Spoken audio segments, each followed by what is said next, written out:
Menelusuri condet di bilangan Jakarta Timur seolah akan membawa kita pada aura Timur Tengah yang kental. Bagaimana tidak, di kawasan yang dikenal sebagai Kampung Arab ini sangat ramai dijajakan sajian Timur Tengah dari kudapan sampai makanan berat. Salah satunya nasi kebuli. Dalam setiap gigitannya, nasi kebuli membawa kita pada perjalanan kenikmatan yang menggabungkan cita rasa khas Timur Tengah dengan sentuhan lokal yang membuatnya unik. Berwarna kuning dengan aroma rempah yang kuat, kebuli biasa disajikan dengan potongan daging kambing dan juga kismis. Meski tampak seperti hidangan dari kawasan Arab, siapa sangka sebenarnya sajian kebuli punya akar yang kuat dari Asia Tengah.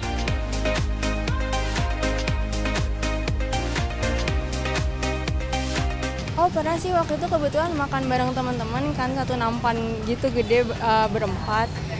Terus rasanya enak sih, gurih kan, rempah-rempahnya kerasa banget soalnya itu khas Timur Tengah ya.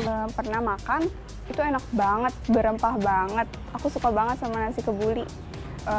Kalau tiap ada acara juga aku suka banget kalau ada menu nasi kebuli.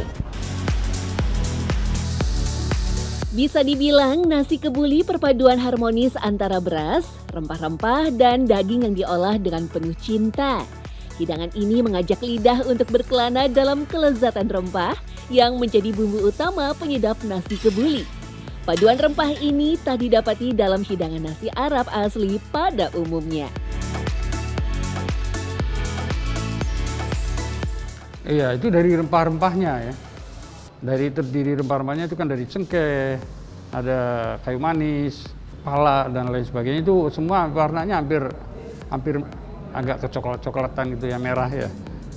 Jadi itu yang bikin warna nasi itu seperti itu dari rempah-rempahnya itu. Salah satu rahasia kelezatan nasi kebuli terletak pada proses pengolahannya yang memerlukan kesabaran dan keahlian khusus. Mulai dari pemilihan beras yang berkualitas, rempah-rempah yang segar, hingga cara memasak yang tepat.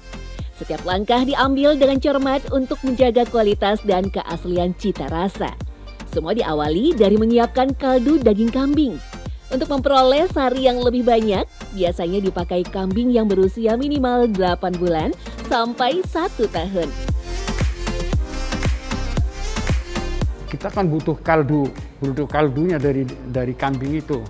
Jadi kalau kambingnya agak kecil-kecil itu sangat kurang kaldunya. Dengan kambing-kambing yang agak besar itu banyak kaldunya lah. Ya, kuah kaldunya itu yang untuk kita pakai untuk nasi itu dari situ. Itu yang bikin rasa nasi itu khas ya, dari situ juga ya, dari kaldu itu. Selanjutnya bawang merah, putih, dan bombay ditumis bersamaan sampai mengeluarkan aroma yang harum. Rempah kemudian dimasukkan berbarengan dengan tomat untuk sensasi rasa segar dan asam yang pas. Kaldu kemudian dimasukkan ke dalam bejana yang selanjutnya disusul dengan beras. Beras perlu ditata sepenuhnya agar benar-benar terendam di dalam kaldu. Tak butuh waktu lama, nasi kebuli pun sudah matang sempurna.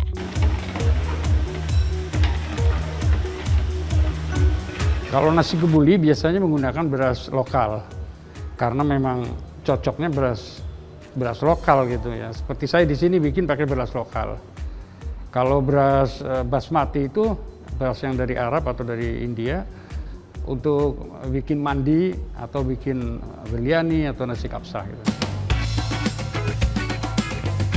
Lain nasi kebuli, lain juga nasi mandi. Meski sama-sama menggunakan olahan daging kambing, nasi mandi lebih mencerminkan peleburan budaya Hadrami atau Arab dengan Nusantara.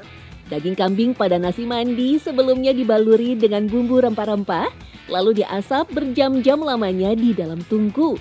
Sumber api tungku biasanya adalah kayu bakar. Tapi sampai udah jadi bara, baru nasi masuk itu beras, berikut kaldunya itu masuk, berikut bumbu, udah kecampur bumbu, masuk ke dalam oven itu, lalu daging digantung-gantung di atas besi-besi itu. Sari dagingnya itu netes ke nasinya itu. Itu biasanya dalam tempo 30-45 menit, 1 jam matang gitu. dibuka udah matang.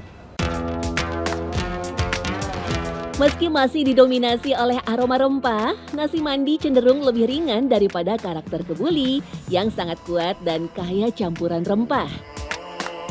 Berbeda dengan kebuli yang sudah memakai beras lokal, nasi mandi biasanya menggunakan beras basmati yang memiliki bentuk pipih dan lebih panjang. Japaron atau saffron ditambahkan untuk memberikan warna kuning kecoklatan serta mendominasi seluruh keharuman nasi mandi. Selain itu memang bumbu, dari bumbu juga. Kalau nasi kebuli bumbunya macamnya banyak ya. Ada pala, ada kayu manis dan lain sebagainya. Kalau mandi simpel aja, cuma menggunakan kapulaga, cengkeh, lalu lada hitam. Cuma itu aja.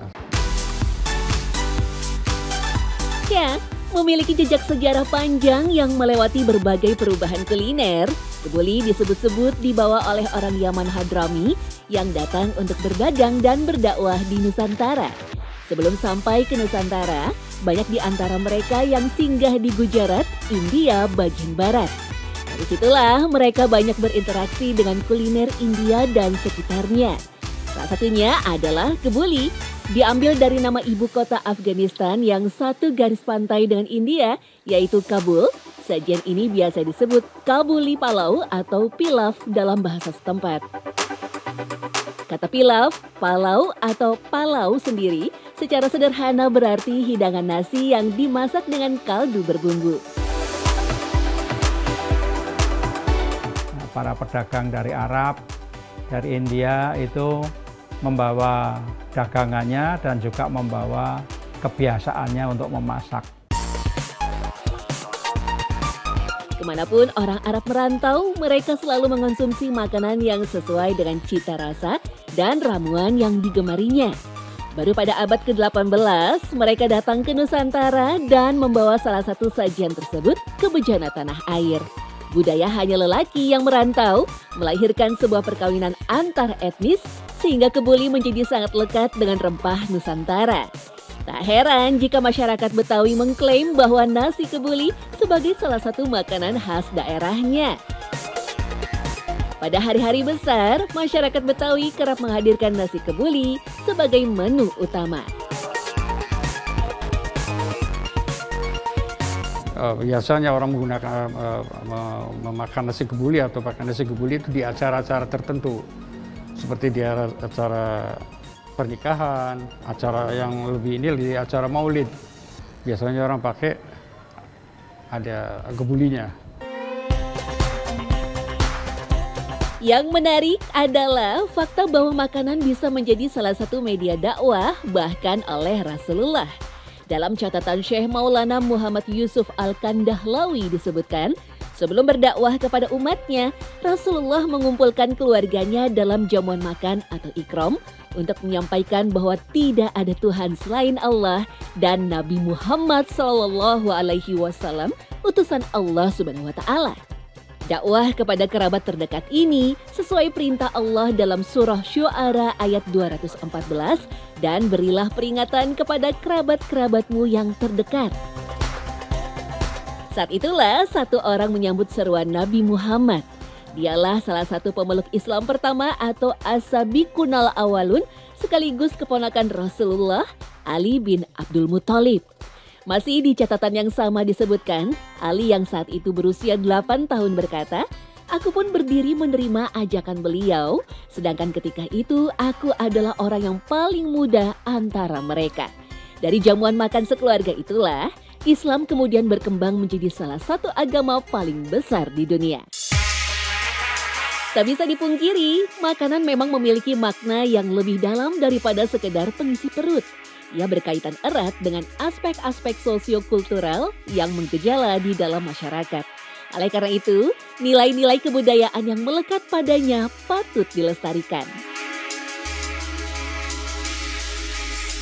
Mereka bersosialisasi dengan masyarakat yang ada di Nusantara, baik di Betawi, di pesisir Cirebon, di pesisir Pekalongan. Bahkan di Surabaya itu ada perumahan kompleks namanya Ampel, itu juga banyak masyarakat Arab.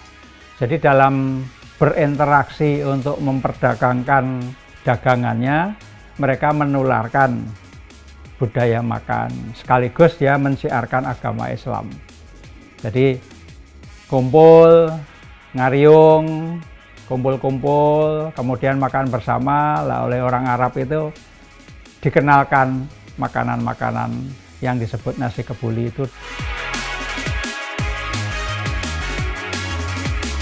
Melalui kuliner, kita dapat berbagi pijakan yang sama untuk menjalin hubungan yang erat dengan bangsa Arab. Lebih dari itu, kita juga dapat berbagi akar yang sama dalam konteks keragaman budaya.